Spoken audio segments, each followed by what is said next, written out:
వారు ట్విట్టర్లోనే మాట్లాడుతున్నారు. వారు ఎక్కడుండి మాట్లాడుతున్నారే తెలంగాణ ప్రజలు గమనించాలి.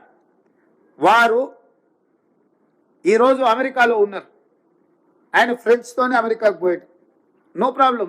నీకు ఫ్రెండ్స్ ఉన్నారు, పార్టీలు చేసుకోవాలా, నీకు నీ పర్సనల్ లైఫ్ని సాక్రిఫైస్ చేయమని మేము వివరం అడగడం లేదు. If you want to enjoy you can enjoy.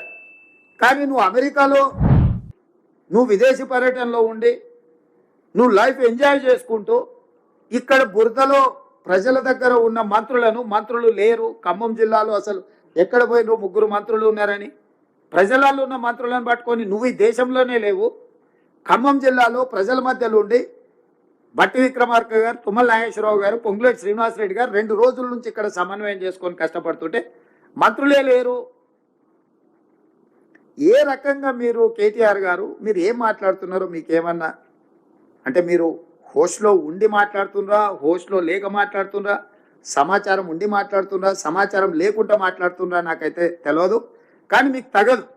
మీరు అమెరికాలో వండుకుంటూ మీ పర్సనల్ లైఫ్ని మీరు ఎంజాయ్ చేస్తూ ఇక్కడ ప్రజల కష్టాలండి వరదల వల్ల బురదలో కూరుకుపోయిన ప్రజలకు అండగా నిలబడ్డ మంత్రులను బద్నాం చేయాలన్న నీ ఆలోచన నీకు ఎలాంటి ప్రయోజనం చేకూర్చదు. కాబట్టి ఇట్లాంటి చిల్లర ప్రయత్నాలు ప్రతిపక్షం మానాలి. ప్రతిపక్షం బాధ్యతాయుతంగా వ్యవహరించాలి. ప్రభుత్వానికి సూచనలు ఇవ్వాలి, సలహాలు ఇవ్వాలి, కలిసి పనిచేయాలి. విపత్కర సందర్భంలో రాజకీయాలను పక్కన పెట్టి మనందరం కలిసికట్టుగా పనిచేస్తే ప్రజలకు కొంత ఉపయోగం అవుతుంది. ఈరోజు కేంద్ర ప్రభుత్వం దగ్గర మనం నిధులు రాబట్టుకోవాలంటే పాలకపక్షం ప్రతిపక్షం అందరం ప్రజాప్రతినిధులం కేంద్ర ప్రభుత్వానికి విజ్ఞప్తి చేయడమే కాకుండా అవసరమైతే ఒత్తిడి చేసి నిధులు తెచ్చుకుంటే అది తెలంగాణ రాష్ట్రానికి ఉపయోగపడుతుంది. మీరు ఈ విపత్తును జాతీయ విపత్తుగా ప్రకటించమని చెప్పరు. కేంద్ర ప్రభుత్వం నుంచి మనకి ఏం నిధులు కావాలని కేంద్ర ప్రభుత్వాన్ని అడగరు. కనీసం ప్రధాన ప్రతిపక్ష నాయకుడిగా 10 సంవత్సరాలు ముఖ్యమంత్రిగా తెలంగాణ ఉద్యమకారుని అని చెప్పుకునే మీరు తెలంగాణకి ఇంత కష్టం వచ్చి 16 మంది ప్రాణాలు కోల్పోయి, పశు సంపద కోల్పోయి, వేల కోట్ల రూపాయల ఆస్తులు నష్టపోయి అంటే 20 ఫీట్ల పైన ఇళ్లకు నీళ్ళు వచ్చి ప్రజలు కష్టాలలో ఉంటే కనీసం పలకరించడానికి కూడా మీకు మనస్కరించలేదు. అయ్యో పాపం అని సానుభూతి కూడా మీరు చూపించలేదు. మీరు ఈ రకంగా మాట్లాడితే ఇది తెలంగాణ ప్రజలకు నష్టం చేకూరుస్తుంది తప్ప తెలంగాణ ప్రజలకు ప్రయోజనం ఉండదు. మా ప్రభుత్వం ప్రజల కష్టాలలో ఉన్నప్పుడు కష్టాలను తీర్చడానికి ప్రయత్నం చేస్తుంది తప్ప రాజకీయ ప్రయోజనం కోసం మేము ఆలోచన చేయము. ఈ రోజు నా ప్రయత్నం అంతా ప్రజలకు అండగా నిలబడాలని. నిజంగా వాళ్ళకి వచ్చిన కష్టానికి ప్రభుత్వం ఎంత సహాయం చేసినా తక్కువనే అవుతుంది. ఇవాళ నేను చూసిన రాజీవ్ గృహకల్పలో పోయినా, ఇంతకుముందు బొక్కలగడ్డ ప్రాంతంలో చూసిన వాళ్ళు ఇల్లు సర్వం కోల్పోయారు.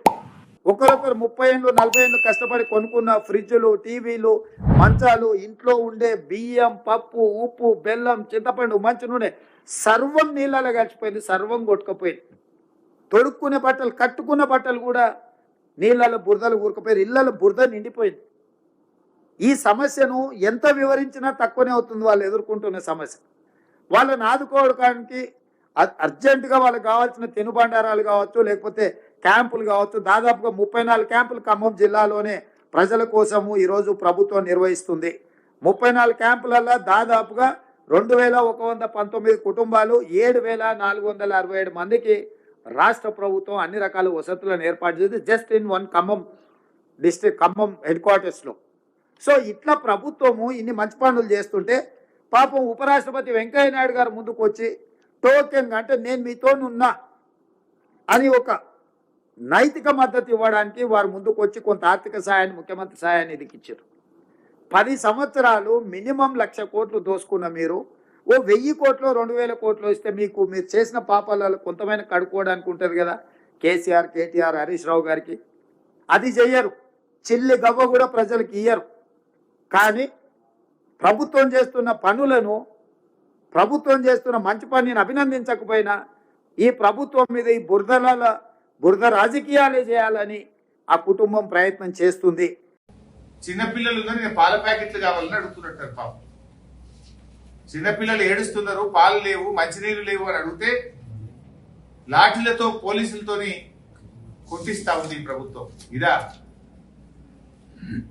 ప్రజాపాలన అంటే? వరద బాధితులను లాఠీ చార్జ్ చేయడమే ప్రజాపాలన. ఈ ప్రభుత్వం ఇలా పూర్తిగా ఫెయిల్ అయింది. ఇలా తుమ్మిళ్ళ లిఫ్ట్ మొత్తం నీట మునిగిపోయి. Is it not government failure? ఆనాడు కాళేశ్వరం పంప్ హౌస్ లోకి నీళ్ళు వస్తే నానా గోల చేసినావు కదా, మరి ఇలా తుమ్మిళ్ళ లిఫ్ట్ ఇరిగేషన్ స్కీమ్ మొత్తం నీట మునిగిపోయింది. Is it not your government failure? ఏమైంది? ముందస్తు ప్రణాళిక ఎందుకు చేయలేకపోయింది? బీఆర్ఎస్ పార్టీ తరఫున కూడా పెద్ద ఎత్తున సహాయక చర్యలు కూడా చేపడతాం.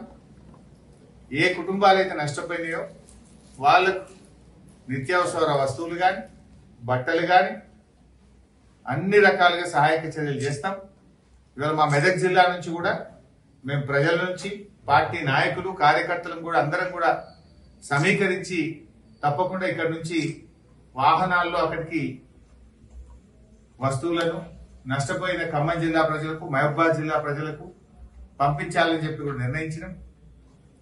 మెదక్ గాని దుబ్బాక్ గాని సిద్దిపేట గాని గజ్వేల్ గాని నర్సాపూర్ గాని మెదక్ జిల్లా మొత్తం పాత మెదక్ జిల్లా నుంచి మేము సేకరించి మరి పెద్ద ఎత్తున విరాళాలు సేకరిస్తాం. మా పార్టీ నాయకులు మేము కాంట్రిబ్యూట్ చేస్తాం, మా కార్యకర్తలు కాంట్రిబ్యూట్ చేస్తారు. మేమందరం కలిసి వరద బాధిత కుటుంబాలని ఆదుకోవాలని చెప్పి కూడా పార్టీ పక్షాన మేము నిర్ణయం తీసుకున్నాం. ఇప్పటికే మా పార్టీ నాయకులు మాజీ మంత్రి అజయ్ కుమార్ గారు, ఎంపీ రవిచంద్ర గారు, ఇంకా అక్కడ వెంకట వీరయ్య మాజీ శాసనసభ్యులు, మిగతా శాసనసభ్యులు, మాజీ శాసనసభ్యులు అందరూ కూడా ముమ్మరంగా సహాయక చర్యల్లో పాల్గొంటున్నారు. వారికి తోచిన విధంగా ఆర్థిక సహాయాన్ని కూడా అందిస్తున్నారు. తప్పకుండా బీఆర్ఎస్ పార్టీ ఇతోధికంగా మా శాయశక్తుల వారికి సహాయ సహకారాలు అందిస్తాం. ఆ కుటుంబాలను కాపాడుకునే ప్రయత్నం చేస్తాం. కానీ ప్రభుత్వం ఈరోజు తమ ఫెయిల్యూర్ ను, ప్రజల ఆగ్రహాన్ని ప్రతిపక్షాల మీదకి మళ్లిస్తున్నారు. ప్రజలు తిడుతున్నది మిమ్మల్ని, బుద్ధి తెచ్చుకోండి, వాళ్ళకి సాయం చేయండి. మీరు మమ్మల్ని తిట్టడం కాదు కదా. ప్రతిపక్షంలో ఉన్నప్పుడు మమ్మల్ని తింటుంది గవర్నమెంట్ మీద ఆ రోజు. ఇప్పుడు అధికారంలో కూడా మమ్మల్ని తింటున్నావు. నీదేం నీతే నాకు అర్థం కాదు. చెయ్యగలిగే స్థితిలో ఉండి కూడా నువ్వు ప్రతిపక్షాల మీద నిందలేస్తే నువ్వు చేసిన తప్పులేమో నొప్పులైతే 25 లక్షల రూపాయలు ఇవ్వండి. నిజంగా అసలు ఎంతమంది మరణించారో లిస్టు బయట పెట్టిన ప్రభుత్వం ఎందుకు చెప్తలేదు ఇప్పటిదాకా? ఎవరు చనిపోయినరు, ఏ జిల్లాలు చనిపోయినరు, ఎట్లా చనిపోయినరు, ఆ కుటుంబాన్ని ఆదుకోండి, అంత్యక్రియలకు సహాయం అందించండి. దగ్గరుండి జిల్లా కలెక్టర్లకు చెప్పి అంత్యక్రియలు చేపించండి, తక్షణ సహాయం అందించండి. అసలు ఎంతమంది చనిపోయిందో కూడా వివరాలు కూడా బయట చెప్పలేని దుస్థితిలో ప్రభుత్వం ఉందా?